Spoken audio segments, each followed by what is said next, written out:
Hola, Selma Dum y yo, Silvana Bojano, te damos la bienvenida a nuestro programa de literatura y creación que llamamos Abracadabra. Averaj, iré creando, Kedabar a través de la palabra.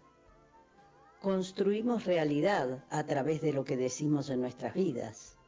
Y así también, claro, en este espacio informal, lleno de cuestiones, comentarios, inspiraciones, pensares, criterios, creatividad, juego.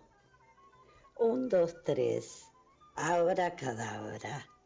Y la magia de encontrarnos un rato para disfrutar, para pensar, informar, deleitarnos.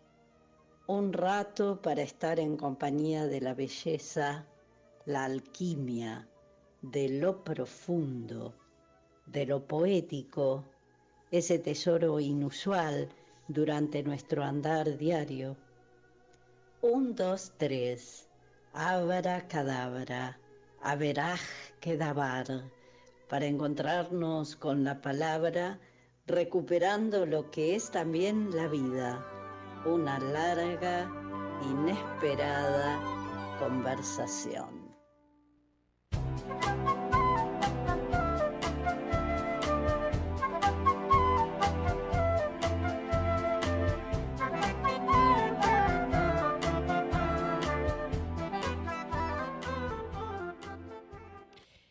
Hola, hola, ¿cómo va esa audiencia en este bello lunes feriado de primavera? Hola, Selma. Hola Silvana, ¿cómo andamos? Muy bien, agradeciendo siempre este estudio lleno de duendes de Radio Z, la logística de Charlie Gerbaldo, la producción de Diana Cabrera, el diseño gráfico de Manuel Padilla y a nuestro operador Simón Eidelman. También a Matías Murray por el tema musical de nuestro programa. Hoy leeremos más adelante los mensajitos con novedades. Hay varias novedades para los oyentes y las oyentes. Y vamos a plantear el tema del día. Flor de temita el de hoy. La escritura y todas las aristas que podamos abordar, porque es casi imposible, pero muy amado tema. Y para vos, querido, querida oyente, ¿qué es escribir? Bueno, vamos a la cortina musical y vamos a empezar a plantear este tema desde todos los puntos de vista que podamos.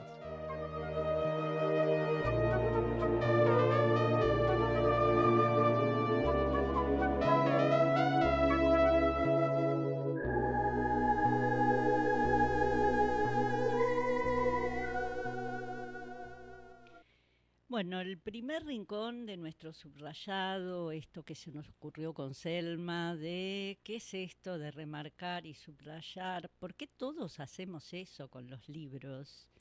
El tema que atraviesa el programa, como dije, es la escritura, temazos, si los hay, para las que amamos escribir y además leer lo escrito por otros y otras autores.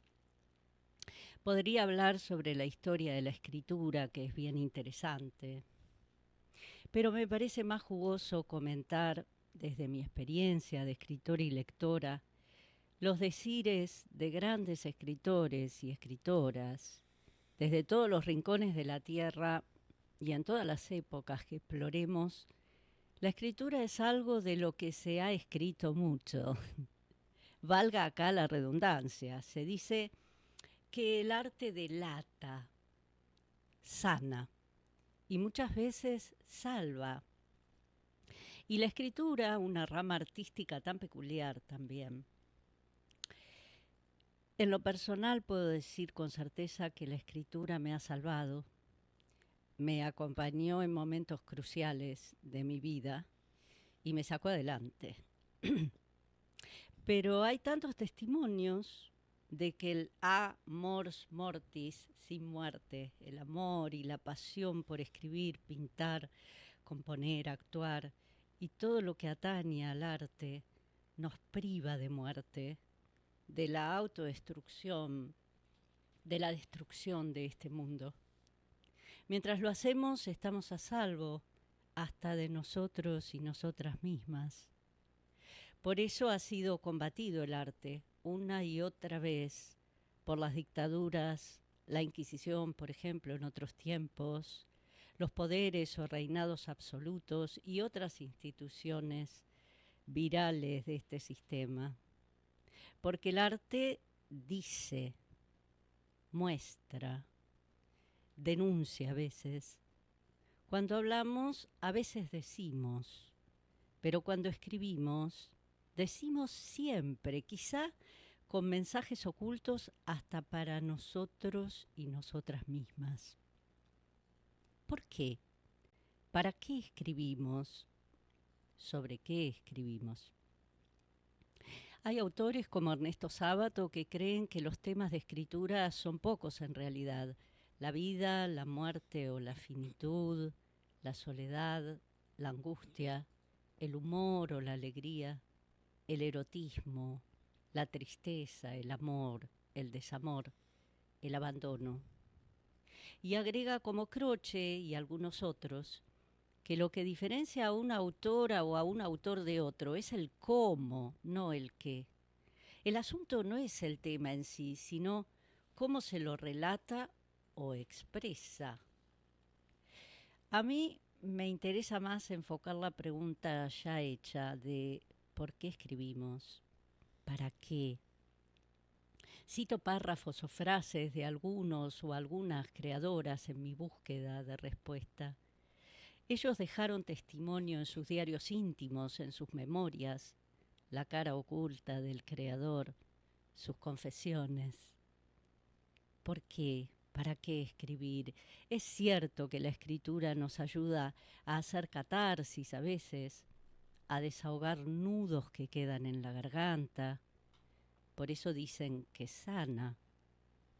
Jalil Gibran le escribe desde Nueva York, exiliado, a su amada May Siyadah en sus cartas a mi amada May. No, yo no necesito médicos ni medicinas. Yo necesito una mano que tome lo que se aglomeró en mi alma. Si pudiera escribir hoy algo soberbio y bello, sanaría completamente. Lo mismo cree Vincent Van Gogh cuando le confiesa a su hermano en sus cartas a Theo: mi querido hermano, trabajo como un verdadero poseso, más que nunca, y creo que esto contribuirá a curarme. Hay grandes estudios que avalan que Van Gogh vivió más tiempo lúcido por dedicarse al arte. En fin. Lo importante es que la escritura nos da la adrenalina para ponernos a la tarea. Para Isabel Allende es la vida misma. Eres el narrador de tu propia vida, escondida en personajes, y puedes crear tu propia leyenda. Todas nos escondemos detrás de algún personaje, en la vida y en la escritura, o en varios. Cortázar solía decir en sus revelaciones de un cronopio que si no hubiera escrito su novela Rayuela, probablemente se habría arrojado al Sena, ya que para él la escritura lo mantuvo literalmente por fuera de la muerte en su amor por escribir. Decía, es una actividad lúdica, erótica, una forma de hacer el amor con la realidad. Y sí, la realidad no nos cierra mucho a las que escribimos o hacemos arte. Hasta con versos y relatos tristones estamos haciéndole gambetas a la muerte, las guerras, a la injusticia o a la decadencia. Aunque hablemos de eso y digamos sobre eso, aportamos entretenimiento, ironía, dudas, consuelo a veces, conocimiento interior, algo.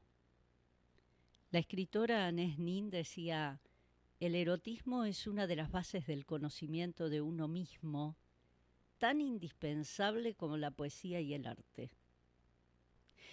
Así Eduardo Galeano, Antonio Benedetti, Juan Gelman coinciden con Isabel Allende y Cortázar en que en momentos de exilio o de persecuciones, esa gran compañera que es la escritura acerca tiempos y espacios y nos conecta desde los lugares de mayor identificación o desde los universos, o mejor, pluriversos, más extraños e imperfectos, humanos. No es justamente virtuosa la escritura. Puede serlo, pero no en su mayoría.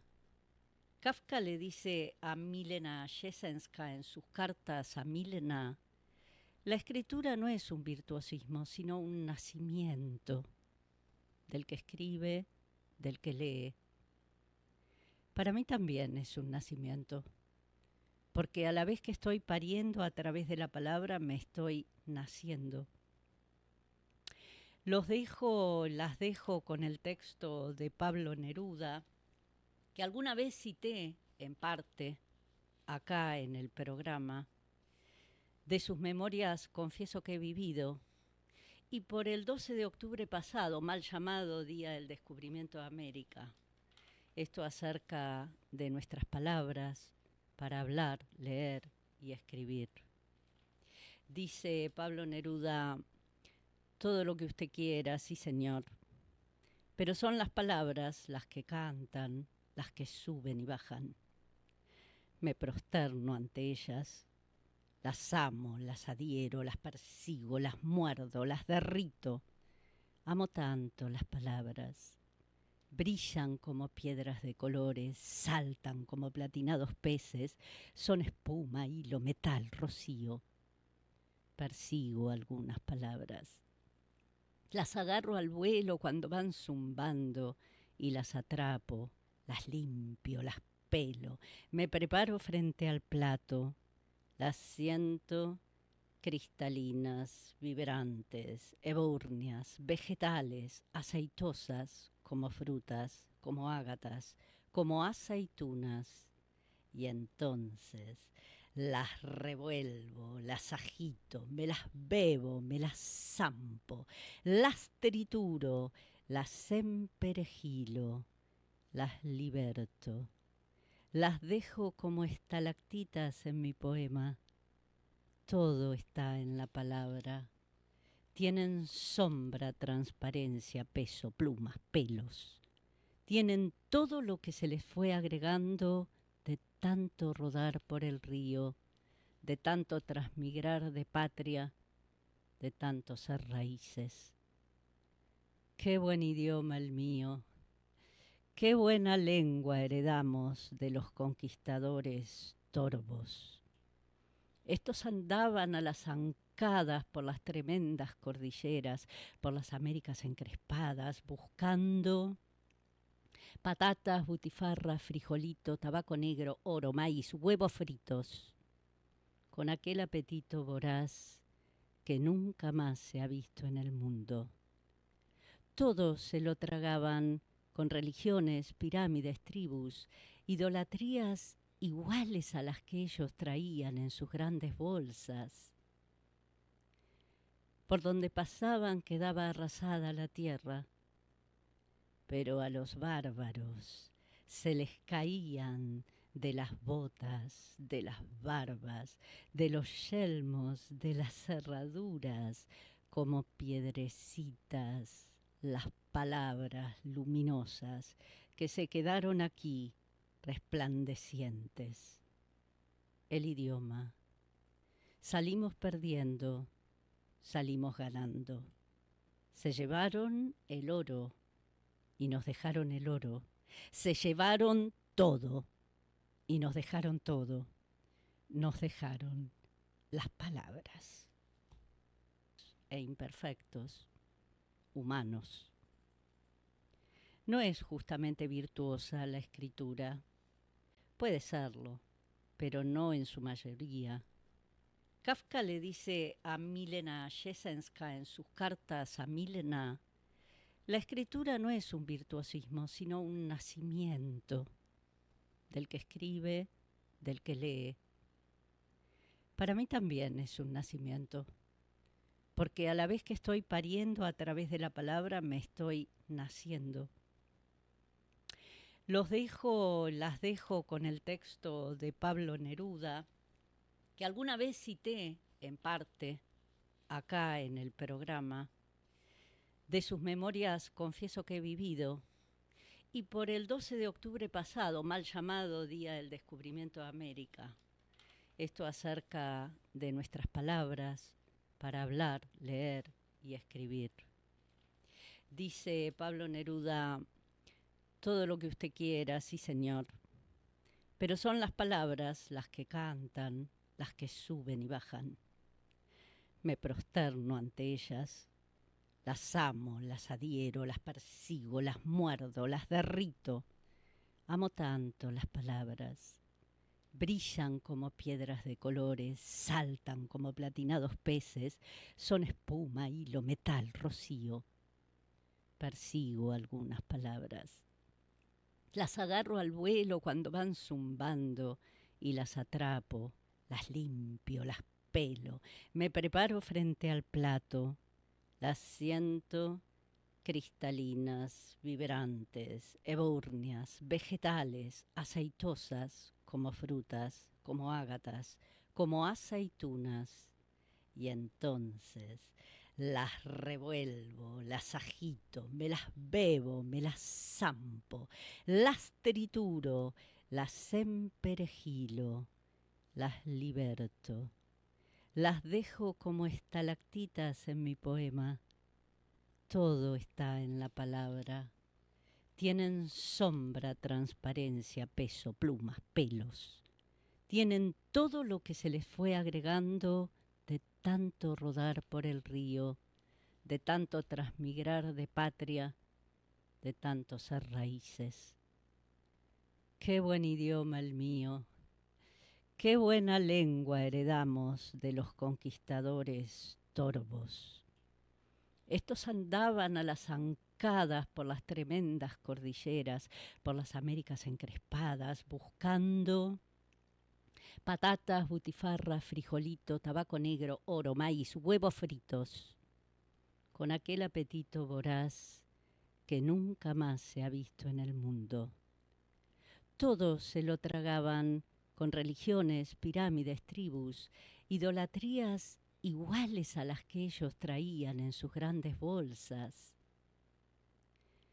Por donde pasaban quedaba arrasada la tierra, pero a los bárbaros se les caían de las botas, de las barbas, de los yelmos, de las cerraduras, como piedrecitas, las palabras luminosas que se quedaron aquí resplandecientes. El idioma. Salimos perdiendo, salimos ganando. Se llevaron el oro y nos dejaron el oro.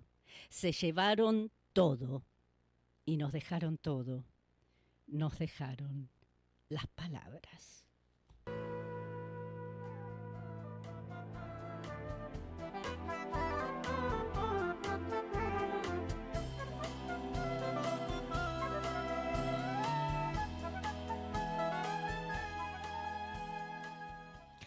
Ay, Silvana, qué texto que leíste de Pablo Neruda. Confieso que ahora leer mi obra me parece un poco complicado. Bueno, siempre que uno confiesa cosas, es mucho más pasional que cuando escribe, aunque sus personajes lo delaten. Pero ¿sabés lo que pasa? En ese párrafo que leíste o en ese texto que leíste, Neruda hace un despliegue de virtuosismo y de vocabulario y de léxico que me deja ahí postrada antes de leer mi obra. Sin embargo, voy a tomar aire y ánimo y te voy a contar algo. Mira, es un cuento que yo publiqué en el libro Mujer en Mármol y otros cuentos. Hermoso libro de cuentos. Gracias, compañera. Este cuento, que se llama Querida Hermana, fue por demás sorprendente en el sentido de que la recepción lo eligió. Con esto quiero decirte que El 90% de las mujeres que conozco y lo han leído me dijeron, ay, a mí me pasó lo mismo. ¿Cómo relataste mi historia? Y por supuesto te voy a decir que yo no tengo ninguna hermana y a mí no me pasó esta historia. Pero tuvo tal difusión que inclusive algunas de las lectoras comenzaron a escribir una respuesta a esta carta, porque se trata de una carta. ¿Y por qué escribieron la respuesta? Porque se sintieron convocadas y sintieron que podían ser la otra hermana, la que está ausente, la que no tiene voz. De hecho, yo misma el año pasado representé esta obra, este cuento, en forma dramática en 2 oportunidades y al público le gustó. Así que, viste vos que escribís, que sabés esto de que nunca se sabe cómo va a ser recibida una obra. Por ahí no me pareció el cuento más importante, tampoco titulé mi libro de cuentos con este cuento en particular, sino que me pareció uno más. Y sin embargo, para mi público femenino fue el cuento. Así que lo voy a leer para nuestro querido público. Se llama así, Querida Hermana, Villa Ballester, 15 de octubre de 2018. Querida hermana, espero que te encuentres bien de salud al recibir esta carta. Sé que te puede parecer extraño que no te haya hablado por teléfono o escrito un correo electrónico, ahora que tenemos tantas formas de comunicarnos. Sin embargo, lo que quiero decirte es largo y fatigoso, por lo menos para mí. Como ya sabés, el viernes pasado cumplimos 45 años de casados con Antonio. Me llamaste por celular y yo te agradecí el gesto.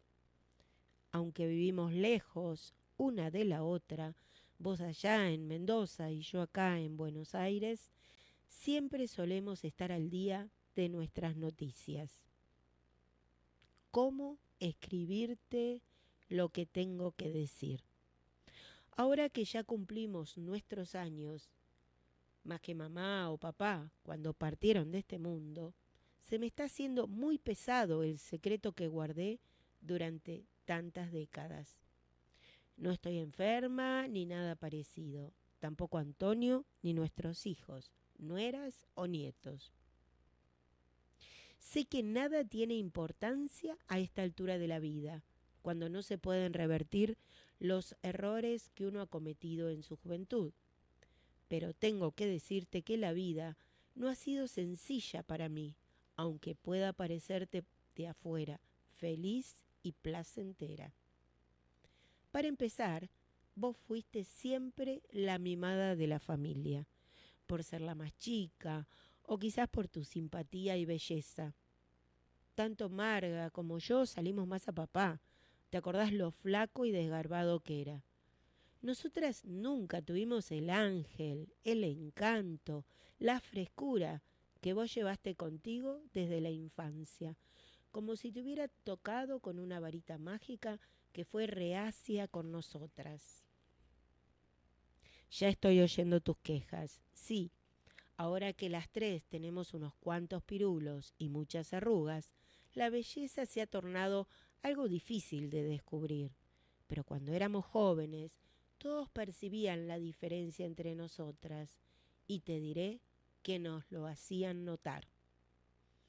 Esto que te cuento es para justificarme. Si yo hubiera sido tan exitosa como vos en los cumpleaños o en los bailes, no hubiera necesitado engañarte. Bueno, a vos no, primero a Antonio y luego a vos. Paso a explicarte. Yo no sé si todavía te acordás, pero cuando vos lo conociste a Antonio y lo llevaste a casa, el primer día, todas quedamos encantadas con él. El tipo tenía facha, estaba recién recibido de abogado, sabía hablar, en fin, todo lo que vos te hubieras merecido. Supe por las chismosas de tus amigos que te veías con él cada tanto y también que hubo cierta intimidad entre ustedes. Si mal no recuerdo, más o menos a los 2 o 3 meses, él empezó a venir a casa para buscarte. Bueno, ahí comenzó mi intervención. Una de las veces te habías ido a la modista y yo le dije que te habías olvidado de la cita. La vez siguiente fue un jueves por la tarde, justo cuando cursabas en la facultad. Claro, ahora esto no habría pasado, porque si te desencontrás con alguien, le mandás un mensaje de texto y listo. Pero en aquel momento no había celulares, ¿te acordás, no? Era la época en que mamá iba y venía de las oficinas de Entel para que le dieran una línea fija, y por aquel entonces no lo había conseguido. Eso a mí en particular me volvía loca, porque no podía arreglar con nadie para salir, si no pasaba antes por casa. Otra vez que fue, yo estaba justo en la puerta y le pedí que me acompañara a pasear al perro, Titán, el dogo de papá. A la semana lo invité a tomar helado y ahí le conté que vos tenías muchos amigos, que te arrastraban el ala y que patatín y patatán. Antonio empezó a verme como una opción y al tiempo fue él el que me invitó a salir, porque pensó que a vos no te interesaba más. Yo no sé si fue así, pero yo me hice la boba y seguimos adelante hasta que me embaracé. Cuando quise hablar con él ya era tarde. ¿Qué le iba a decir? ¿Que no me había dado cuenta de que le había robado el novio a mi propia hermana? Me imagino que a esta hora ya me odias por todo lo que te hice sufrir. Yo no sabía entonces que nunca te ibas a casar ni a juntar con nadie. Pensé que se te iba a dar otra oportunidad, vos que eras tan linda. Mamá vio venir el problema, pero no hizo nada. Como se dice, miró para otro lado. Quizás porque creyó que yo no tenía tantas posibilidades de colocarme como vos, y entonces se compadeció de mí. Buah, la cosa no termina acá. Antonio nunca fue un tonto, porque no tiene un pelo de sonso. Se dejó llevar por la situación y se quedó conmigo sin elegirme realmente. O a lo mejor me prefirió, pero yo no le creí. Tal vez yo tuve más osadía que vos en la cama y eso terminó atrapándolo. No sé bien. Quizás se cumplió el dicho, la suerte de las feas la desean las lindas. Ya ves, cuando nuestro hijo Ricardo decidió radicarse en Mendoza, cerca de tu casa, lo sentí como una traición. Era como si una parte de Antonio volviera a vos, sin que lo supieras. ¿Cómo decirte la cantidad de cosas que pasaron por mi mente? Bueno, ¿que por qué te cuento todo esto? Varias razones. Una, porque Ricardo no tiene nada que ver con esa historia antigua y no debería dejar de ser tu sobrino preferido por situaciones que se dieron antes de que él naciera.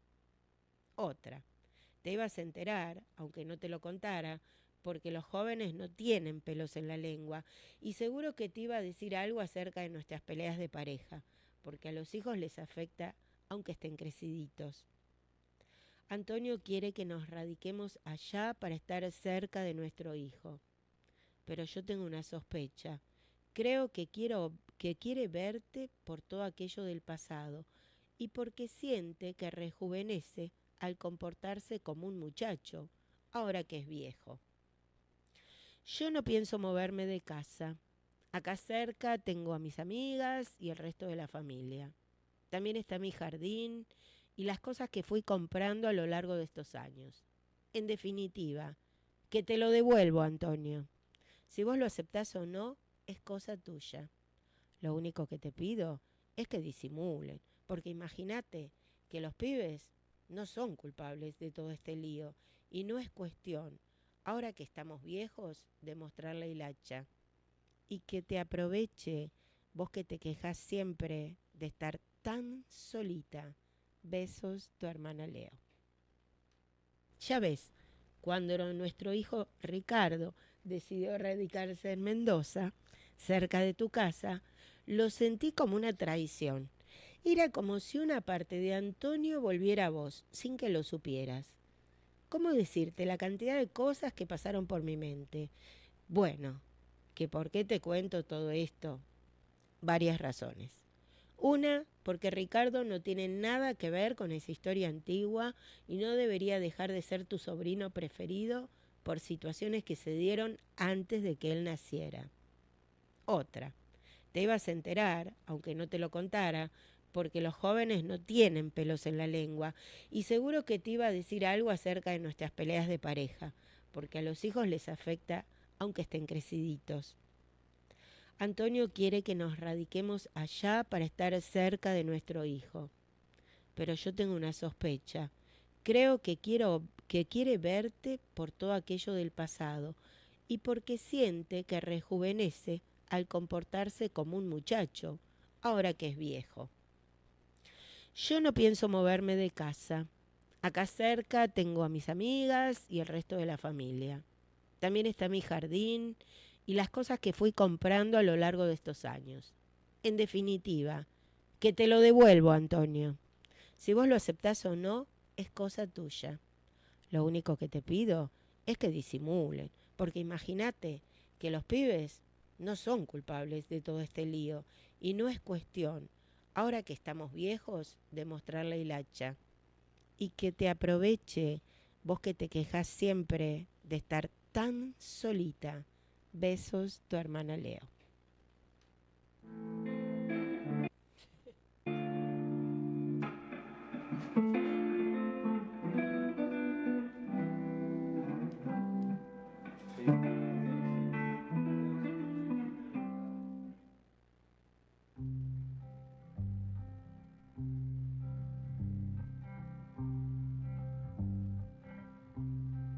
Dame una noche de asilo en tu regazo.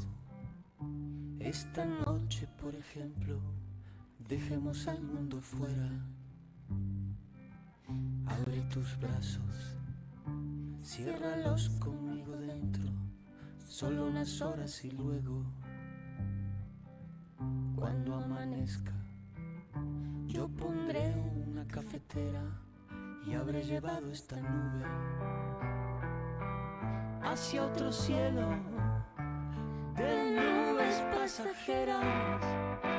Si el sueño pierde pie, resbala, queda colgando de un hilo. Prefiero una noche entera en vela a tener el alma en vilo. Dame una noche de asilo.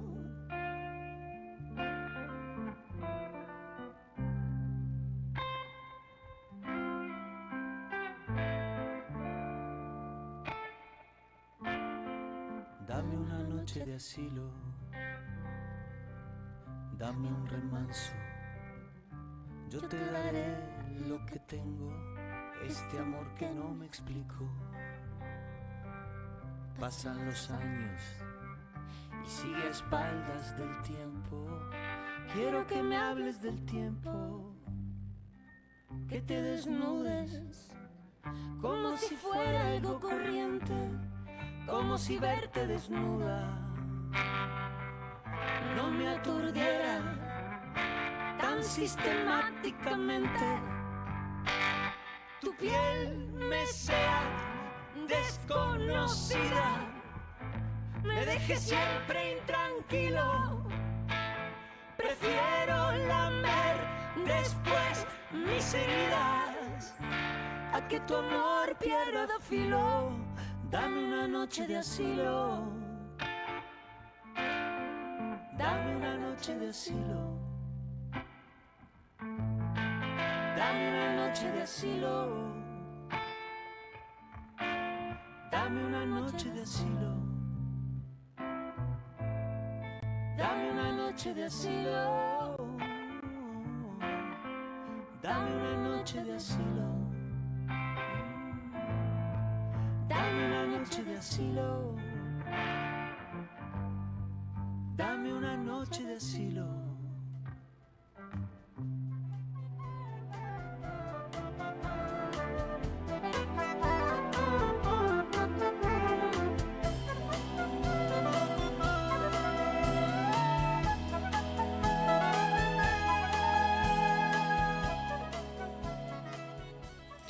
Bueno, y vamos con nuestro tercer rincón. Hoy tenemos una figura especial que es un psicólogo y acompañándolo otro psicólogo que vino para aclarar esto de las hermanas. ¿Te parece, Silvana? Porque la verdad muy bien. tienen un conflicto terrible estas hermanas. Bueno, estoy hablando de nuestro invitado, Ricardo Fernández. Qué suerte que has venido, Ricardo. Muchas gracias. Gracias por la invitación. Hola Ricardo, Hola. ¿cómo va? Te voy a presentar, licenciado en psicología, perito grafólogo, diplomado en neuropsicología, profesor universitario, sé que estás en la UBA, autor de varios libros sobre el tema y dice socio de Platense. Él lo ha puesto en su currículum, así que lo decimos. Eso es lo más importante. Bueno, vamos a discutir eso. Y por otro lado, le agradecemos la presencia a Carlos Abdala, que se ha plegado a esta conversación, así que muchas gracias por estar acompañándonos. Gracias por la invitación. Gracias, Carlos. Muy bien, Gracias a los dos. muy bien. Ricardo, querido, ¿cuántos años hace que sos psicólogo? 40 era. Hace poco me dijo Carlos que era 40. Eran 40. 40 años. 40 años. Y decime, ¿qué te llevó a estudiar psicología? Qué buena pregunta. Es compleja. Más o menos.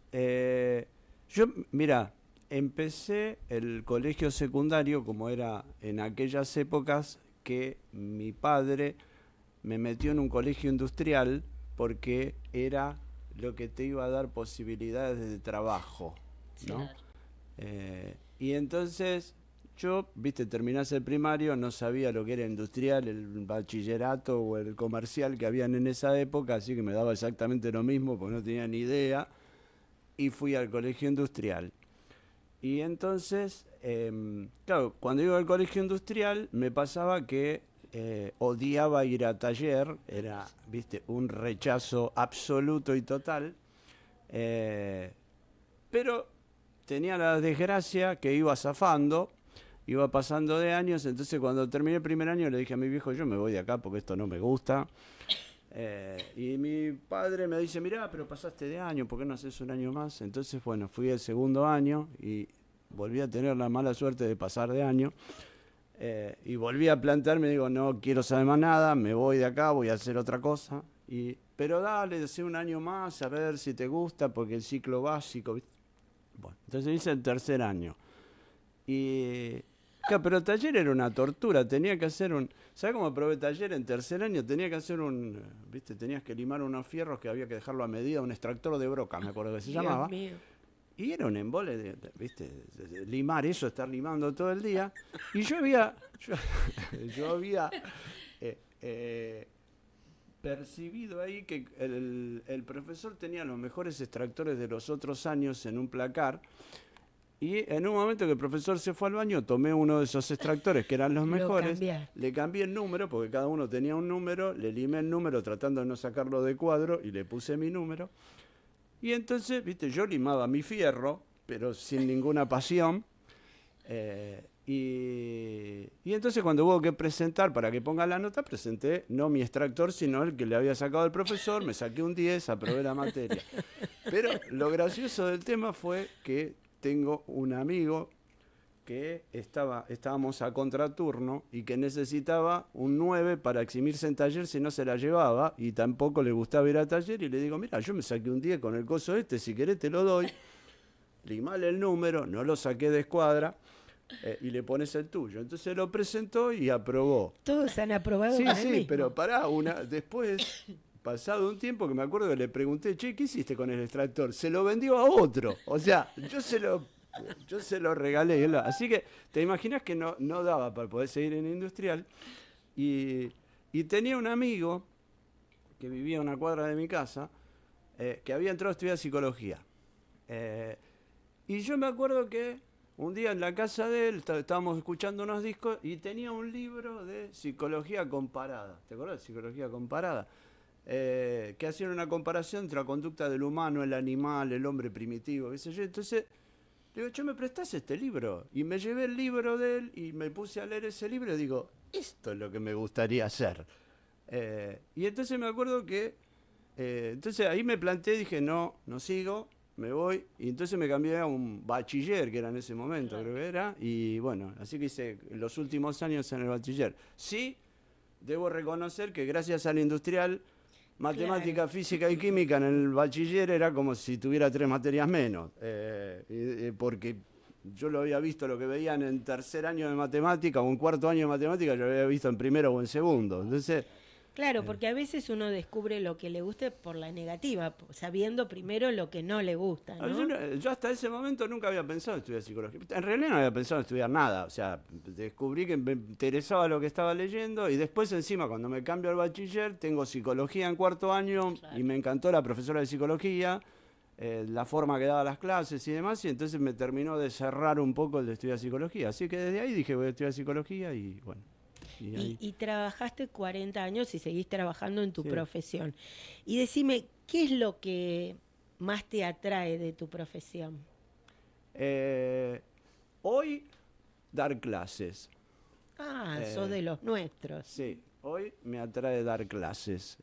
Más que tener pacientes. Sí, tengo pacientes, pero si me das, o sea, dando clases me divierto.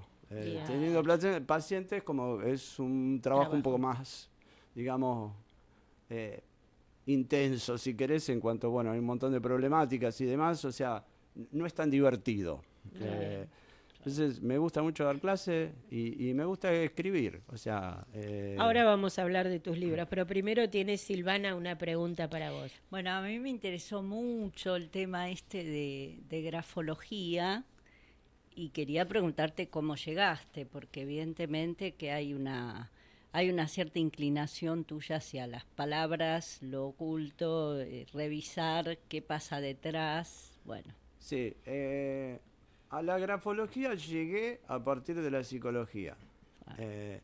Entonces, trabajaba en una clínica, la clínica Cantón, que Carlitos también estuvo por allí. No, vos no trabajaste ahí, pero viniste algunas veces. Fui a verte. Bueno, y en la clínica, era una clínica chica, así de barrio, en Ballester, ahí donde nos cuenta el cuento Selma. Y bueno, en esa clínica había internación de pacientes con distintos tipos de patología, ¿no? Pero la mayoría eran psicóticos, esquizofrénicos y demás. Y lo que recuerdo es que había una paciente que cada vez que iba a la clínica me escribía unas cartas, que eran un delirio absoluto, las cartas, porque o sea, tenían unas palabras inventadas, unas cosas raras. Y me empezó a llamar la atención esas cartas, ¿no? La escritura, la forma que escribía. Y entonces, lo que se me había ocurrido en eso, grafología no había estudiado nunca, o sea, era de oídas únicamente de qué era la grafología y demás. Y entonces se me ocurrió agarrar a todos los esquizofrénicos, los que tenían diagnóstico de esquizofrenia, y pedirles escrituras. Y me empezaron a escribir y entonces empecé a juntar escrituras de esquizofrénicos.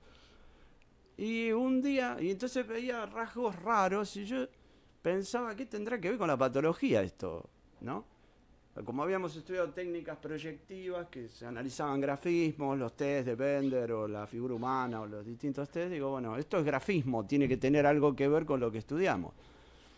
Y un día, en esa época, voy a un cumpleaños de un amigo y una chica que estaba invitada, cuenta que está estudiando grafología. Y entonces yo le digo, le cuento mi pequeña investigación frustrada que estaba haciendo porque no sabía ni cómo interpretarlo. Entonces le digo, mira, estoy haciendo esto, pedí letras de esquizofrénico, vos me podés dar una mano de ver. Y entonces me dice, no, yo recién empiezo, no te puedo explicar nada, pero te puedo dar el teléfono del lugar donde estoy estudiando. Bueno, dame el teléfono. Me da el teléfono, llamo al lugar, a la Sara Killon, porque vos la conociste. Sí. Y entonces le comento, mire, estoy trabajando en una clínica, estoy viendo esto y me gustaría que alguien me explique o me asesore y me diga. Entonces me dice, ¿por qué no venís a ver a mi hijo, que era Luis Kirchhoff, que era psicólogo, grafólogo, que fue un poco quien me introdujo al mundo de la grafología? Entonces me cita con el hijo, voy a ver al hijo, le llevo mis papeles y tuvimos una charla larga con el hijo y me pareció alucinante porque me estaba explicando lo que era una psicosis en un papel. O sea, él me estaba explicando rasgos que veía en esa escritura que estaban denotando las características del psicótico. Y entonces recuerdo que justo ese día él tenía un curso, estaba dando un curso de grafología, porque tenían una institución que era la Sociedad Argentina de Grafología, que ya no existe más, en la calle Maipú y Corrientes. Y bueno, y entonces él me dice, mira, tengo un curso, ahora le digo, ¿me puedo quedar a escuchar tu clase? Sí, sí, quédate. Entonces me quedé. Escuché la clase, me pareció interesante y le digo, che, ¿me puedo anotar en el curso y venir? Porque sí, sí, anotate, me dice. Y me dijo, me acuerdo que me dijo, vamos a hacer una cosa, vos te vas a anotar en el curso, vas a venir al curso, yo no te voy a cobrar, pero vos vas a trabajar conmigo, me dijo. Qué bueno. Wow. Y lo cumplió, ¿eh? Y entonces, bueno, hice todo el curso, que eran como 3 años, estudié con él, digamos, hice el curso yendo todas las semanas a estudiar con él y demás. Y después, cuando terminé el curso, bueno, empecé a trabajar ahí en la Sociedad de Grafología, dando clases de psicología. Vos diste clases ahí alguna vez, ¿sí? Sí, alguna vez. Alguna vez te he llevado. Dando clases de psicología y después empecé a dar algunas clases de grafología y así fue como entré un poco al mundo de la grafología. Pero después trabajé con él él tenía una empresa de selección de personal que seleccionaban personal con la escritura, trabajé en la empresa de selección aprendí un montón con él, ¿no? O sea, trabajé en la empresa de selección de personal que tenía él, seleccionando, me acuerdo que se seleccionaba para Renault, eran todas empresas grandes, digamos, ¿no? Que tenía las tarjetas de crédito. De esa época seleccionábamos, me acuerdo, para, no sé si se acuerdan, les voy a descubrir la edad, London Car, Carta Franca, Cabal, Argencard, seleccionábamos personal de esas tarjetas de crédito, bueno. Entonces aprendí mucho, digamos, de cómo trabajar en ese tipo de cosas. Y después él me llevó, él daba 2 materias en la carrera de calígrafos de la Universidad de El Salvador, que eran grafopatología y grafopsicología tenían, y me llevó como ayudante de cátedra de él, estuve un montón de años en la Universidad de El Salvador con él, después él se enfermó y pasé yo a ser titular de la materia, después en El Salvador dejaron de tener la carrera porque decían que no era rentable, que no había tanta gente, qué sé yo, entonces, o sea que estuve dando clases hasta que terminó la carrera en El Salvador. Y después me llevó a la UBA, que sigo dando clases. Él falleció, desgraciadamente, tuvo un tumor y falleció hace unos años, unos cuantos años, más de 10 años. Bueno, y me llevó a la Universidad de Buenos Aires, donde sigo dando las materias. Vos das la materia en Derecho. Yo doy la materia en la carrera de calígrafos públicos en la Facultad de Derecho. ¿Cuál es el conocimiento que aporta al derecho, el conocimiento grafológico? Mira, al derecho, en realidad no es yo estoy dando en calígrafos públicos nacionales, digamos, la carrera de calígrafos públicos. Al calígrafo le es útil porque a veces hay algunas cuestiones que tienen que ver con los grafismos. La diferencia entre un calígrafo y un grafólogo, digamos, Sí. son 2 campos, se trabaja con el mismo objeto de estudio que es la escritura, Bien. pero son distintas las miradas. O sea, el calígrafo lo que hace es detectar la veracidad o la falsedad de un documento, de una firma en un documento público, Perfecto. por ejemplo. Cosa que no hace el grafólogo. El grafólogo no está capacitado para eso. El grafólogo agarra esa firma y hace un análisis de la personalidad a partir de los rasgos que tiene esa escritura. Son 2 campos distintos. Digo esto porque en muchos medios he escuchado grafólogos que van y dicen esta firma es falsa. Por ejemplo, la de Maradona o la del... Esta firma es falsa. Y bueno, eso no lo puede determinar un grafólogo, eso lo determina un calígrafo. Claro. El grafólogo puede decir, mira, por esta firma, este sujeto tiene estas características, no me coincide con la de Maradona o con la de, no sé, o la de tal persona. Pero no que es falsa, eso lo tiene que determinar un calígrafo. Entonces, hay Son especificaciones. claro, hay distintas. muchas cosas. Por ejemplo, mira, hace unos años atrás recuerdo una profesora ahí de la UBA que me mandó estaban con un juicio de un testamento firmado y demás, y entonces me mandó varias firmas de la misma persona, y entonces me dice, mira, esta firma difiere, y me dicen que es de ella. Y entonces yo le preguntaba, le digo, esta persona tiene una patología neurológica, ¿estaba medicada cuando firmó? Y me dice, ¿pero qué averiguo? Averigua bien y me dice, no. Me dijo que en la época donde había esa firma había tenido un problema económico y estuvo unos meses sin tomar la medicación. Bueno, entonces esa firma es de ella, Claro. y lo que te varía es la falta de medicación.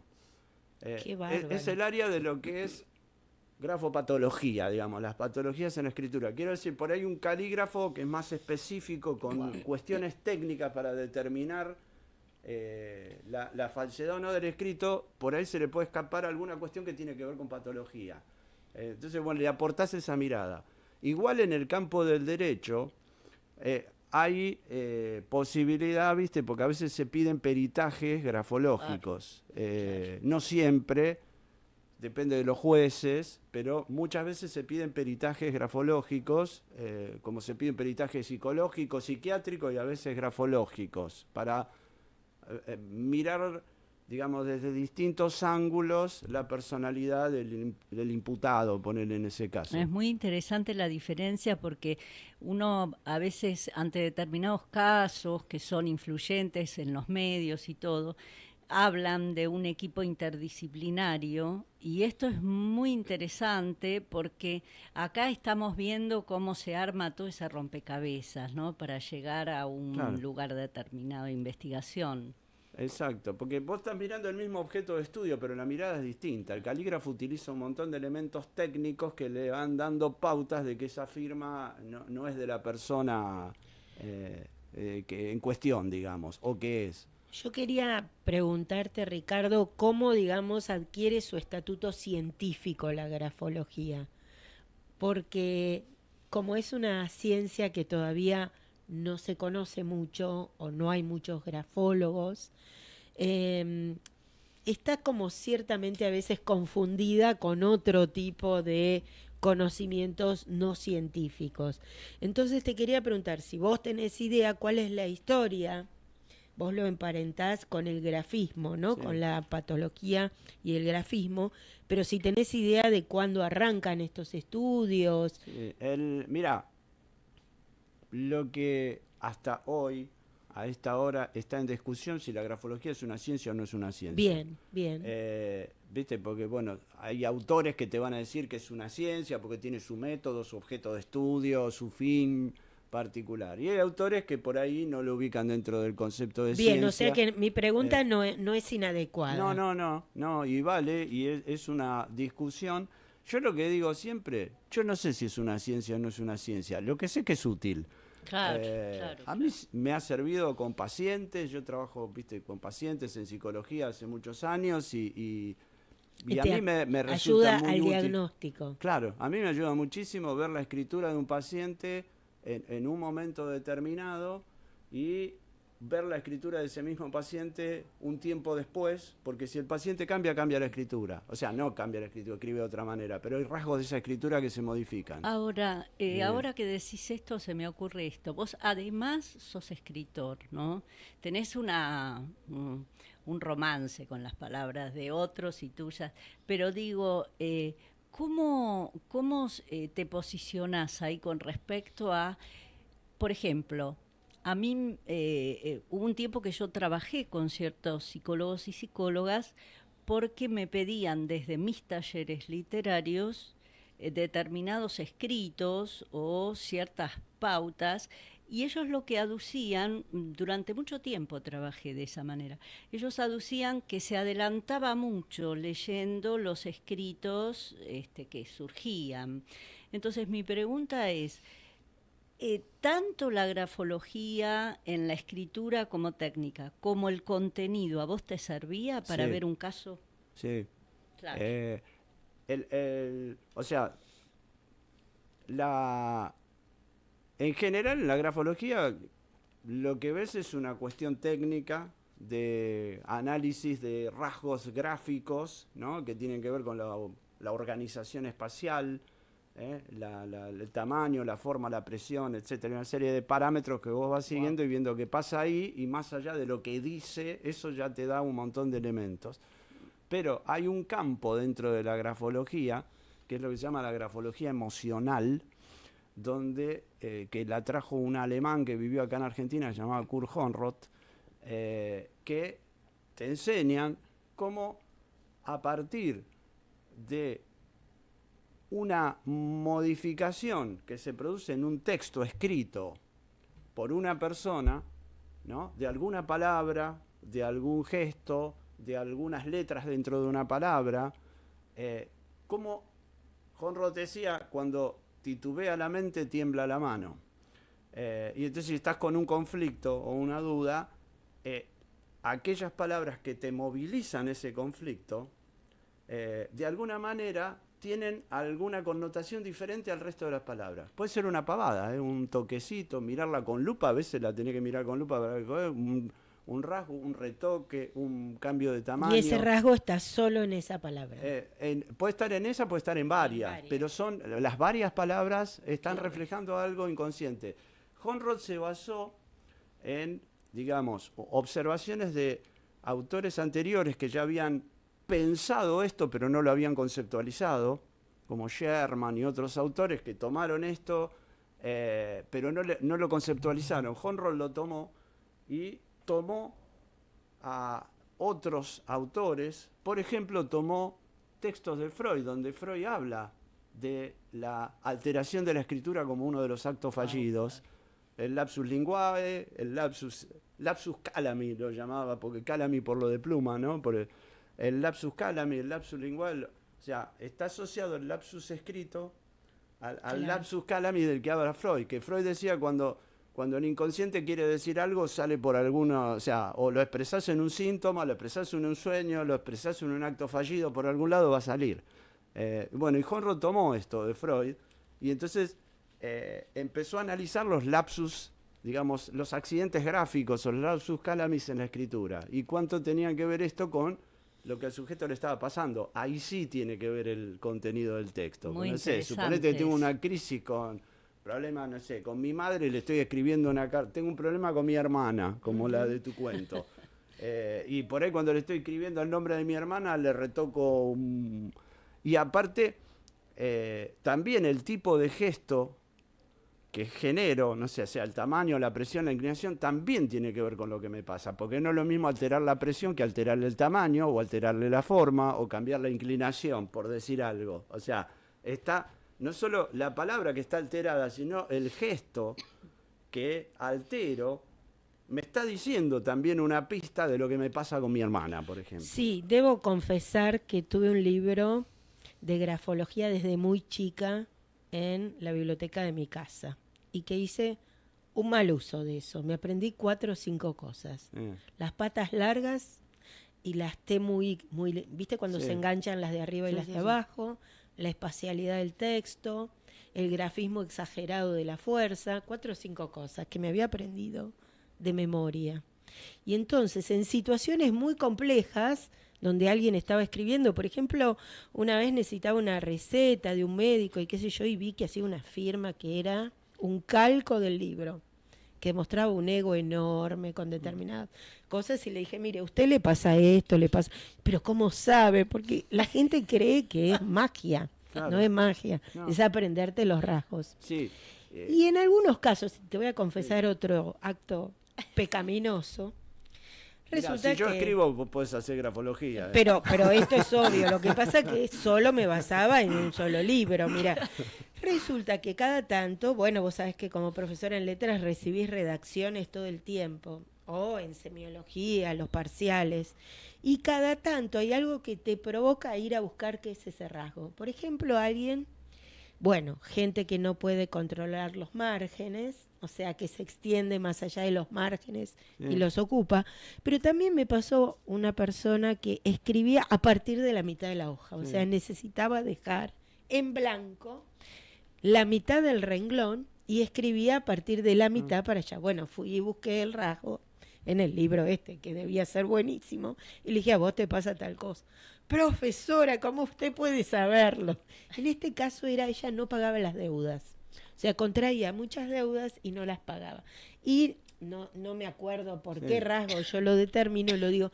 Entonces yo utilicé más conocimientos en mi provecho, pero realmente con mucha exactitud de lo que había leído, pero con mucha exactitud. Igual, generalmente, o sea, los rasgos, hay que hacer una mirada, para hacer un análisis de una escritura, hay que hacer lo que es una mirada gestáltica, ¿no? Llevando a las escuelas de la psicología, que es una mirada de integrar. O sea, rasgos aislados dicen cosas, pero para que esas cosas darles un sentido, las tenés que integrar con un cúmulo de otros rasgos que lo acompañen. Claro. ¿Sí? Sí, porque seguramente. hizo la barra de la T así, te dice el libro, te dice, no sé, es agresivo, impulsivo, sí, bárbaro. La barra de la T así te dice eso. Seguro. Ahora, para entender cómo se maneja ese sujeto con esa agresividad o esa impulsividad, lo tengo que ver en qué tipo de escrito está insertado. Sí, claro, la inclinación con de qué la orden letra. está, cómo maneja el espacio. Claro. Espacio es escrito y no escrito. Claro, Los silencios. sí, sí. Claro. Los silencios seguro, son seguro. importantes en la escritura. Mucho. Mucho, ¿no? En la música son importantes los silencios. Muchísimo. Entonces, tenés que ver esa combinación de escrito y no escrito. Desde ya yo hacía un uso muy y- espurio. Claro, lo reconozco.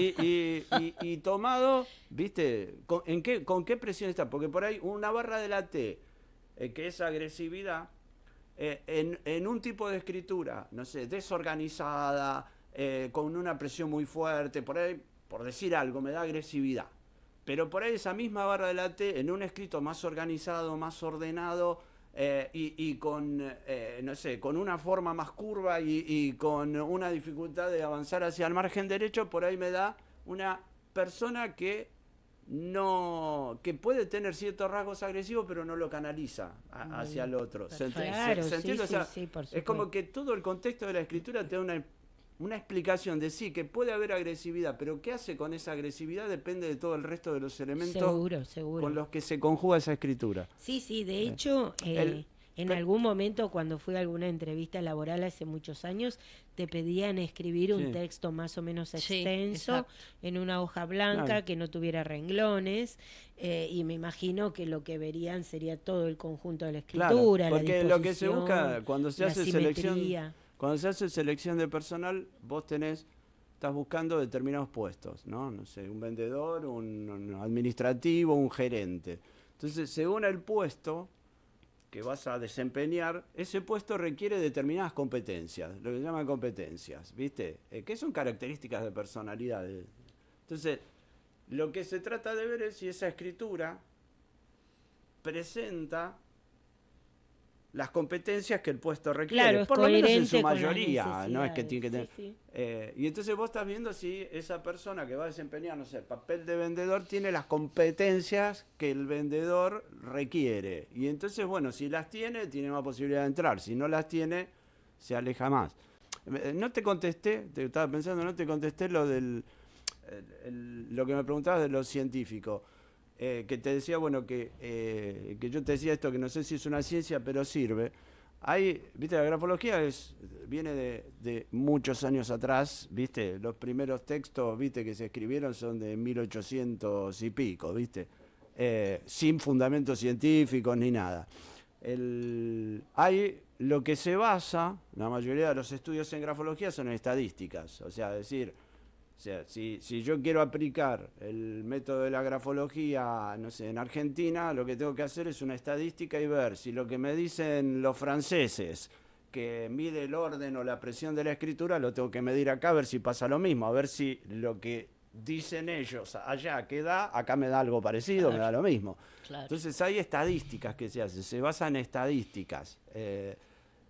¿Viste? Entonces es ver, lo vas aplicando en distintas poblaciones y vas viendo, ¿viste? En distintas provincias, en distintos lugares, a ver si se confirma lo que los autores dicen que da. Y todavía no hay programas electrónicos que Sí, hay. Sí, hay. que deben tabular grandes Sí, cantidades de texto, sí, ¿no? Porque sí. ahora con la inteligencia Sí, hoy existen artificial ¿viste? y todo y que esto. te miden un montón de datos. Una amiga que se llama Adriana Silioto, que era la directora del Instituto Emerson, que se llama uno de los lugares donde se da la carrera oficial de grafología, que tiene creado un sistema que es el e-graphing, y entonces te mide los movimientos de la escritura. Hay un montón yo igual soy más, dame la escritura que me está Claro, sos hablando más un y veo que me artesano. dice. Sos más un artesano. ¿Por qué no nos contás los libros que escribiste? Algunos de los libros que escribiste, porque escribiste muchos. Sí, escribí varios y... Contanos algunos de los títulos. Ahora les mostraba recién la tapa de un libro nuevo que va a salir, lo que trato de hacer es como una integración entre la grafología, la psicología, las neurociencias. Porque cuando escribimos, el que escribe es el cerebro, no es la mano. La mano lo único que hace es recibir órdenes del cerebro. Y cuando estamos escribiendo hay 47 áreas en cada uno de los hemisferios por los que tiene que pasar la información para que hagas una simple A. Si alguna de esas áreas no trabaja adecuadamente, se van a dar lo que se llaman trastornos de la escritura. Entonces por ahí la vas a retocar, la vas a agrandar, no te va a salir el óvalo, o sea, tiene que, digamos, trabajar como una orquesta sinfónica. Independientemente a las 47 áreas, ¿viste? Hay un montón de estructuras que trabaja el cerebro, el cerebelo, el bulbo raquídeo, la médula, bueno, o sea, hay un montón de estructuras que están trabajando para que vos hagas una simple letra. Con lo cual hay una relación directa entre el cerebro y la escritura. Ahora, Qué impresionante. sí, ahora hay un congreso que armaron unos mexicanos que me invitaron a hablar sobre neuroplasticidad y escritura. O sea, la neuroplasticidad cerebral y qué tiene que ver en la escritura eso, y cómo lo reflejas en la escritura. Es más, te digo, la información que va a pasar cuando estás escribiendo pasa por el sistema límbico, que es donde tenemos las emociones. Claro. Por ende, lo que te está pasando en el contenido emocional del momento que estás escribiendo va a estar reflejado en la escritura. O sea, según, más te digo, si vos lo bailás un poco más fino, lo que sentimos tiene que ver con el pasaje de neurotransmisores químicos que está haciendo el cerebro. Y entonces, según los neurotransmisores químicos que estén pasando, también va a cambiar la escritura. Claro. Porque si estoy contento, estoy con dopamina, con endorfina, con serotonina, voy a abrir la escritura, voy a levantar los trazos y voy a suavizar los gestos. Pero si me sube la adrenalina, le voy a hacer movimientos mucho más tensos, voy a cerrar los óvalos y la voy a achatar. O sea, como que lo que estoy viendo en el papel también es un reflejo de lo que está pasando En ese momento, mi cerebro. es como una radiografía. Claro, entonces, bueno, yo lo que trato de hacer en los libros, que por lo menos la mayoría de los libros, es hacer una integración entre estas partes, ¿no? Entre estas tres ciencias. Uno, no sé, este nuevo se llama grafoneurofisiología, que es un poco esa integración de cómo funciona el sistema nervioso, o sea, cómo se conecta precisamente, qué pasa en el sistema nervioso, cómo funcionan las neuronas y qué es lo que pasa en la escritura cuando estoy escribiendo, qué es lo que está pasando en el cerebro cuando estoy escribiendo, qué áreas del cerebro, o sea, qué función cumple el tálamo, el hipotálamo, el bulbo raquídeo, o sea, hacer una explicación y después cuando ese circuito está fallando, termina con patologías neurológicas y cómo se ven en la escritura esas patologías neurológicas. Este es el que Ahora, con respecto a la escritura en sí, es muy interesante este tema con respecto a lo que escribimos. A mí me gusta mucho escribir a mano alzada y a ciegas, en cuadernos, más allá de que es un doble trabajo, porque después lo tengo que pasar, pero para mí es... Sábato decía que era una diferencia entre apuñalar y pegar un tiro con pistola, que hay distancia. Uno ahí ya cuando relee, yo además de ver lo que escribí, el texto, el seguimiento de personajes, lo que he hecho, veo dónde estaba mi alma en ese momento. Sí. La veo. Sí. Porque no lo conozco técnicamente, pero sí me veo. ¿no? Sí, está perfecto. Incluso te quería preguntar esto, porque yo remarco mucho cuando algunos me dicen, me necesitan aclarar cuando empiezan a escribir, como que no hay una cosa medio esquizofrénica, que escriben él o ella en vez de yo. Y yo creo, les digo siempre, por la experiencia de talleres, que cuando uno escribe en tercera persona y en pasado, se desliga, por lo menos emocionalmente, puede contar ciertas cosas que en un primera persona protagonista y en presente sería bastante más difícil. Hay ciertas cosas escabrosas en una novela que vemos que pasan al pasado y a la tercera persona de un tirón, ¿no? Pero lo que decís está bueno, porque no tengas duda que cuando vos estás escribiendo un cuento o lo que estés escribiendo, o una poesía, o sea, lo que seguramente esa poesía tiene que ver con cosas tuyas, personales, que estás sublimando, como sublimamos todo cuando tratamos de escribir o de pasar hacia algo socialmente aceptable, digamos, la libido, como diría Freud. Cuando vos estás escribiendo, seguramente te están pasando cosas emocionales que hacen que vos estés escribiendo eso, y tu escritura de ese momento seguramente, no tengas duda, que está reflejando lo que vos estás sintiendo en ese momento que estás escribiendo. Y que lo que estás escribiendo tiene que ver con lo que estás escribiendo, pero también tiene que ver con el día que tuviste, con lo que te pasó, con el estado emocional, con la pelea con, no sé, con tus hijos, con tu marido o con el vecino de al lado. O sea, lo que te está pasando está reflejado en esa escritura. Y mañana, que te pasan otras cosas, por ahí tiene algunas diferencias con la escritura de hoy. Sí, claro. Porque la escritura es cambiante. Porque el cerebro, que es el que la produce, no deja de trabajar ni cuando dormimos, aunque trabaje con menos intensidad, no deja de trabajar ni cuando dormimos, con lo cual, de un día a otro, hay cambios en una escritura, que tienen que ver con cosas que te pasaron, con el estado de ánimo, con cosas que no es que escribís de otra manera, escribís de la misma manera todos los días, pero hay rasgos que cambiaron. Sí, miren, les hago un pequeño ejercicio para ver cómo cambia la escritura. Si tienen una virome, hagan una firma. No es para analizarla, hagan una firma. Ahí está. ¿Está? Firmen de vuelta. Bueno, y díganme las dos, a ver si las dos firmas son exactamente iguales o encuentran alguna, aunque sea alguna pequeña variación. Son distintas. ¿Son distintas? Claro. ¿Qué Sí, te sí. varió?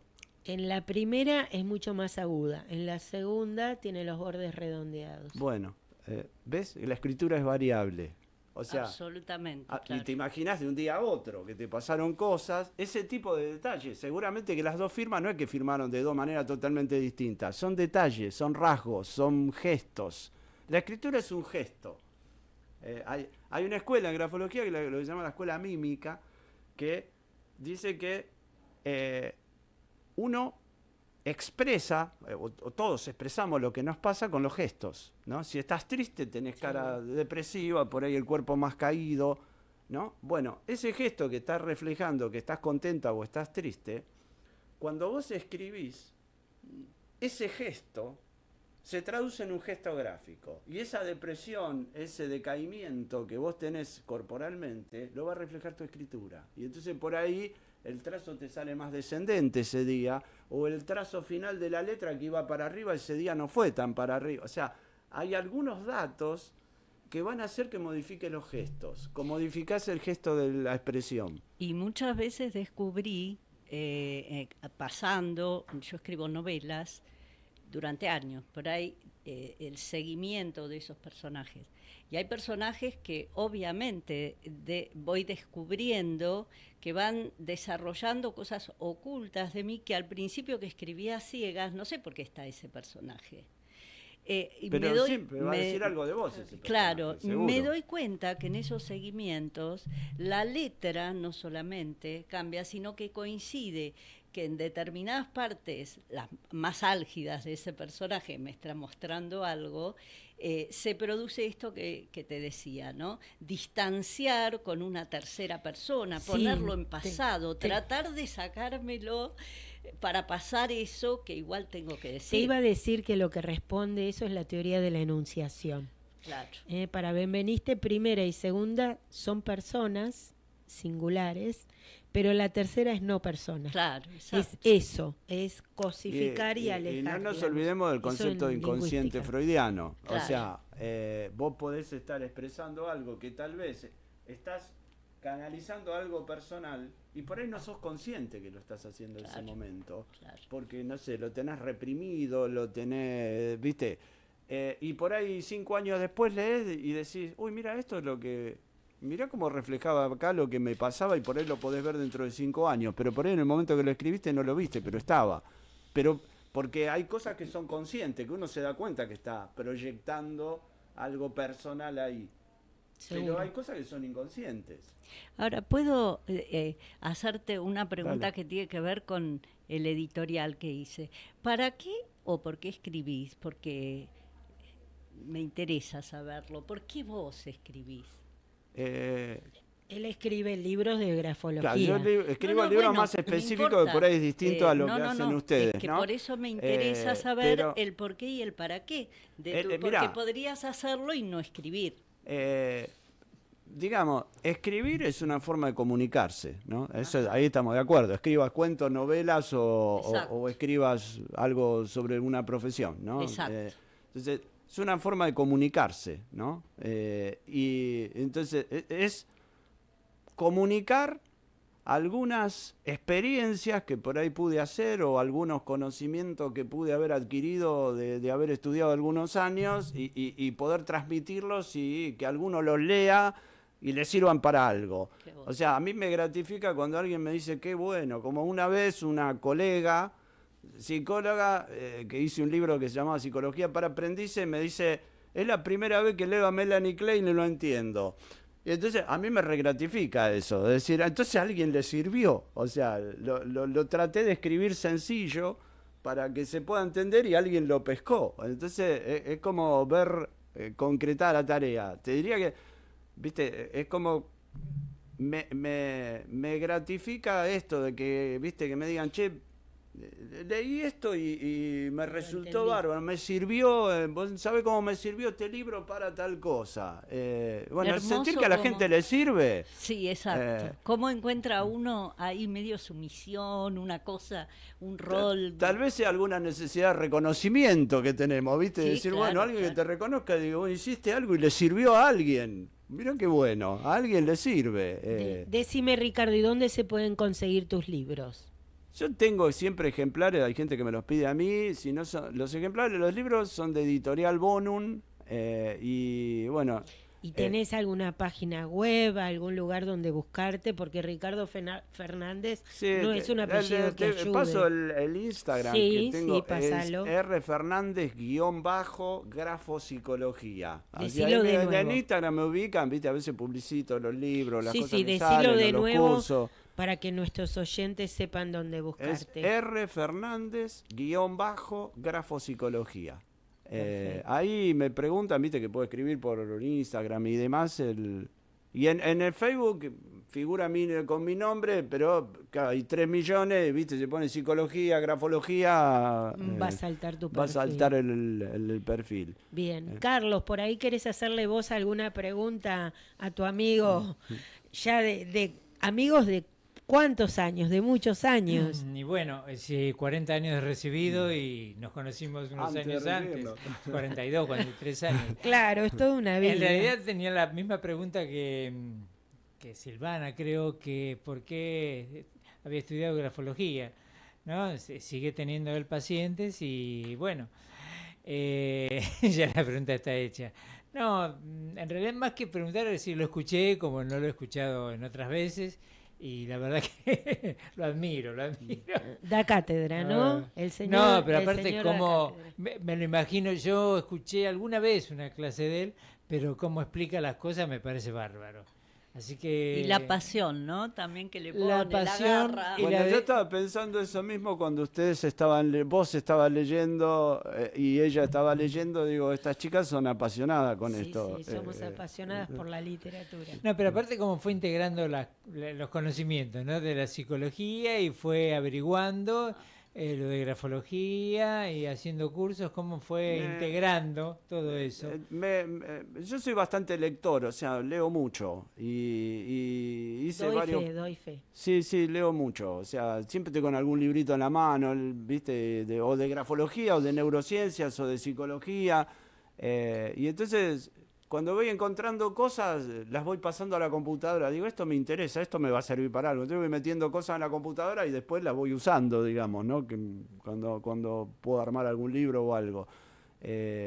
Sí, fuiste construyendo un campo, digamos. Claro, yo lo que digo siempre, porque a veces me dicen, sos sí, escritor. No, yo no soy escritor, escribo libros. Sería una falta de respeto decir que yo soy un escritor, ¿viste? Escribo libros de cara dura nomás, ¿viste? O sea, aprendí alguna cosa y trato de transmitirla. No, pero es muy interesante porque Borges decía, no todos los escritores somos docentes y no todos los escritores escribimos sobre algo que tiene que ver con nuestra profesión. Él decía, todo el mundo me quiere endilgar que soy licenciado en letras o doctor en letras. Yo no sé griego, decía.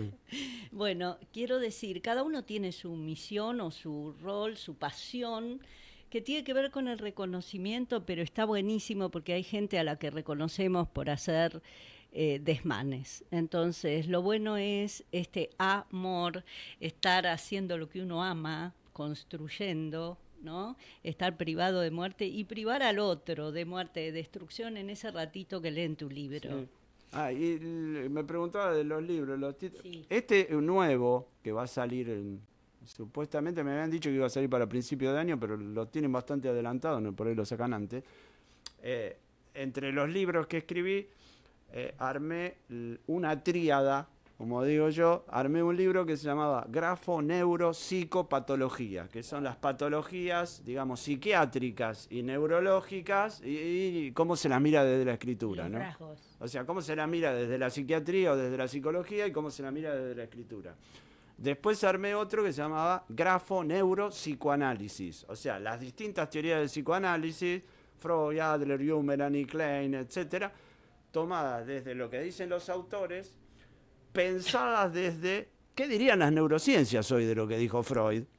Con los conocimientos actuales, que es una aproximación mía, digamos, de lo que dirían hoy las neurociencias, o de lo que dijo Klein, o de lo que dijo Jung.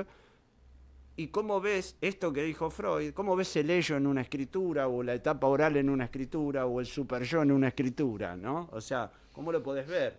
O lo que dijo Jung de, no sé, las tipologías del extrovertido o el introvertido, ¿cómo ves eso reflejado en una escritura? O sea, como que lo que dijeron estos autores lo podés llevar al campo gráfico y ver cómo se reflejan esas características. Y entonces quise hacer una tríada de libros Grafo-Neuro. Creo que, digo, pues me quedo con la tríada, ya está, ya hice la tríada, no hago más Grafo-Neuro, pero...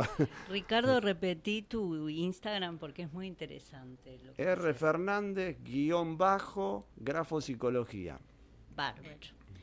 Yo la pregunta, perdón, la pregunta que le iba a hacer a Ricardo, no como grafólogo, sino como psicólogo y hinche de Platense y se Club de sus Amores, ¿y alguna vez pensó ser psicólogo de Platense?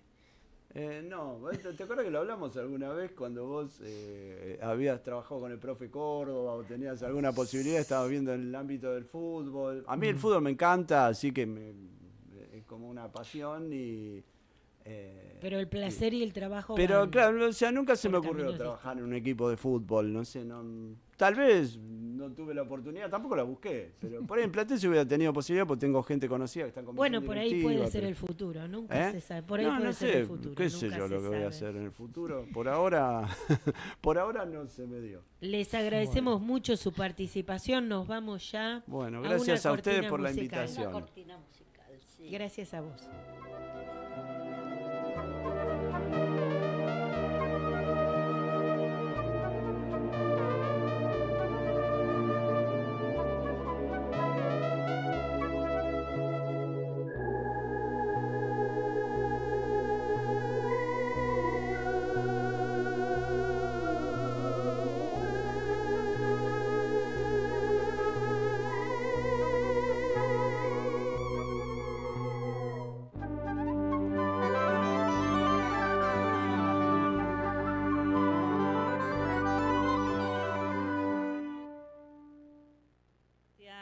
Llegado al rincón de la consigna, este tallercito de escritura.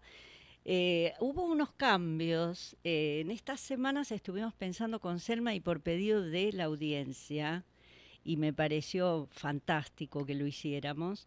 Vamos a dedicar los últimos 10 minutos, por lo menos, de programa siempre a recibir escritos de ustedes, escritos más largos, un poquito más largos, para que podamos leer. Y hoy va a estrenar Selma. Espero recibir textos de ustedes, de todos ustedes, y también Selma, para poder compartir este rincón. Dale, Selma, nomás. Silvana, un escritor amigo, Jorge Héctor Ortiz, profesor de Filosofía y Teología y licenciado en Educación, me envió varios de sus cuentos y voy a leer 3.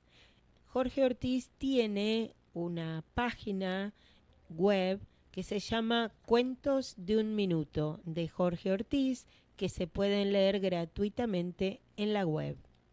Así que le agradecemos su participación y voy a leer el primero, que se llama Lobos. Cuenta una persona muy cercana a Charles Perrault que después de haber escrito su famosa historia en un manuscrito posterior a 1700, aseguró 2 cosas: que la niña de la capa roja creció y juró que nunca, por ninguna razón, dejaría que sus hijos caminen solos por senderos peligrosos, como aconteció con ella, y que en el futuro el problema ya no estará en la oscuridad de los bosques, porque los lobos vivirán en la ciudad pretendiendo ser personas confiables, esperando sorprender con nuevos y sofisticados engaños a sus inocentes víctimas. Muy bueno, muy interesante con respecto a lo que hablábamos, que tiene que ver con el sistema, ¿no? Y ahora nos manda otro que tiene que ver exactamente con la escritura, porque así se lo pedí, y dice: el escritor se propuso escribir 1000 historias diferentes y lo logró. Escribió una y se la dio a leer a 1000 personas. Excelente. Me queda uno más. Le agradecemos mucho la participación de Jorge Ortiz y le pedimos que nos siga enviando sus hermosos textos. El último se llama Reacciones. Hace 130 años que Robert Louis Stevenson escribió El extraño caso del Dr. Jekyll y Mr. Hyde, una obra clásica de la literatura universal. ¿Cómo puede ser que no la conozcas?, dijo con el tono amable que lo caracterizaba. Porque estoy ocupado en cosas más importantes que esas estupideces, contestó, y le lanzó un golpe que él no pudo evitar, rompiendo el espejo. Son microficciones ideales para leer en radio, así que nuevamente, Jorge Ortiz, te agradecemos muchísimo tu participación en nuestro bloque. Bueno, nosotros nos despedimos por hoy, les pedimos que escriban, escriban, escriban, escriban. Les mandamos un beso grande y será hasta el lunes que viene. Chau, chau, hasta la próxima.